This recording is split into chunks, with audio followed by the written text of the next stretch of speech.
Last January, 71 million Americans got a raise. The government made it official. Social Security checks were going up, and people noticed.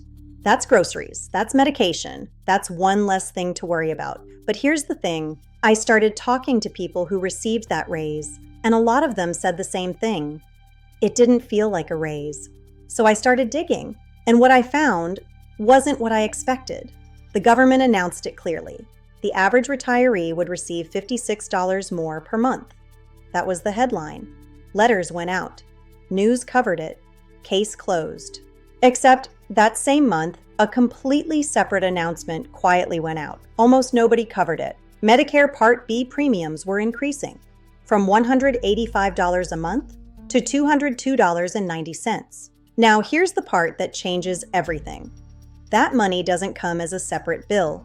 It comes out of your Social Security check, automatically, before the deposit ever hits your bank. So picture this. You're expecting a larger number in your account. The number went up, but not by as much as you expected, because 1/3 of your raise was already gone, before you ever saw it. I wanted to know why Medicare jumped nearly 10% in a single year, the second largest increase in history, so I followed the money, and it led me somewhere I wasn't expecting to go. July 4th, 2025, Independence Day. The president signed a bill into law, 940 pages long. It passed the Senate by a single vote. Vice President Vance cast the tiebreaker. The headline everywhere, a tax break for seniors, up to $6,000 per person, $12,000 for a married couple. And honestly, that's real. For millions of seniors, that's a meaningful deduction. I'm not dismissing it. But I kept thinking about those 940 pages. If a tax break for seniors was really the whole point, why did it take 940 pages to explain it? So I kept reading. The further I got, the more I realized the headline was the part they wanted you to see. What they didn't lead with was everything else. I want to ask you something. Do you have a parent over 70? A grandparent? Anyone who might need serious medical care someday? Because this next part isn't about retirees. It's about you. Before I started this story, I would have told you the same thing. Medicaid, that's for low-income people. I hear that constantly from people in their 40s, from homeowners, from the middle class. And then I found one number that stopped me cold. Nearly 2 out of every 3 nursing home beds in America are paid for by Medicaid. Not 1 in 10, not 1 in 4, 2 out of 3. Which means the moment a family member gets an Alzheimer's diagnosis, or a stroke, or needs long-term care, and their savings run out, which happens faster than anyone plans, Medicaid is the thing standing between them and nothing. The average cost of a nursing home in America is around $9,000 a month. Most families don't have that. Medicaid isn't a program for other people. It is the plan for most American families, whether they know it or not. And the One Big Beautiful Bill cut it by more than $1 trillion. The CBO ran the numbers. Up to 16 million Americans are projected to lose coverage. This law moves in the other direction. But deeper in those 940 pages, I found something that bothered me even more. Picture someone, 58, works part-time at a grocery store, manages type 2 diabetes. She's been on Medicaid for 4 years. She does everything right. Then a letter arrives. Under the new law, she now has to prove she's working. Every 6 months, at least 80 hours a month, on official forms, submitted on time, verified by the state. She tries, but the letter arrives late. The form is confusing. When she calls for help, she can't get through.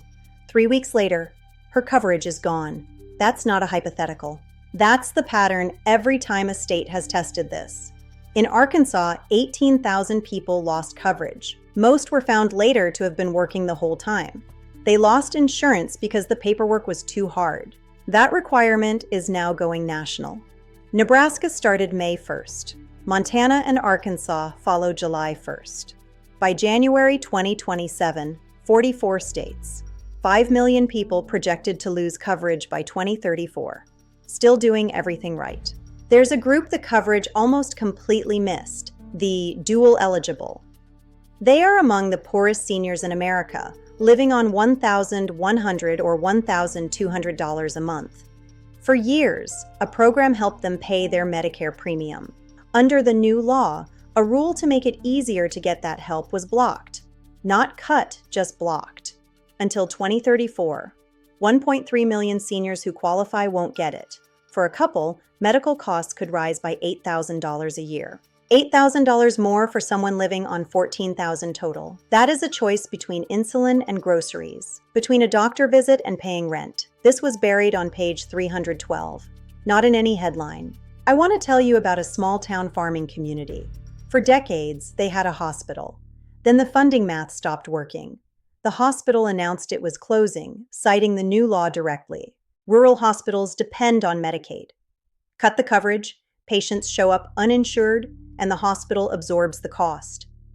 Do that enough times, and a hospital that was barely surviving doesn't survive. The law set aside $50 billion to help rural hospitals. But spread over 5 years against $1 trillion in cuts, that works out to roughly 5 cents of help for every dollar taken away. When a rural hospital closes, it's not just inconvenient. For a heart attack or a car accident, the closest trauma center might now be 90 minutes away. Minutes are the difference. I found something that connected everything. Social Security faces a long-term problem. Before this law, the shortfall was projected for 2033. After the law, the projection moved to late 2032.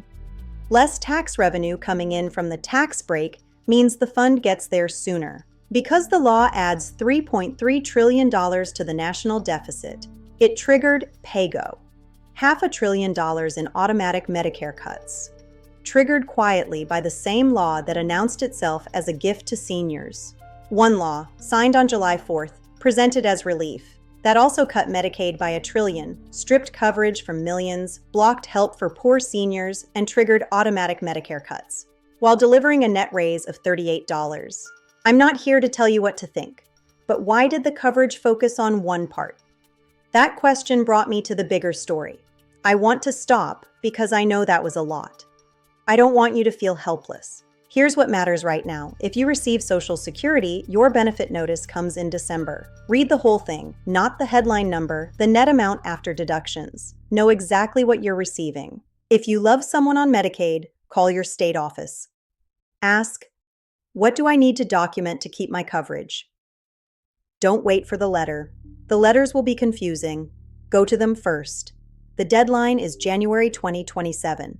If you're on Medicare and struggling, call 1-800-MEDICARE. Ask specifically about Medicare savings programs. Many who qualify are not enrolled because no one told them to ask. Ask.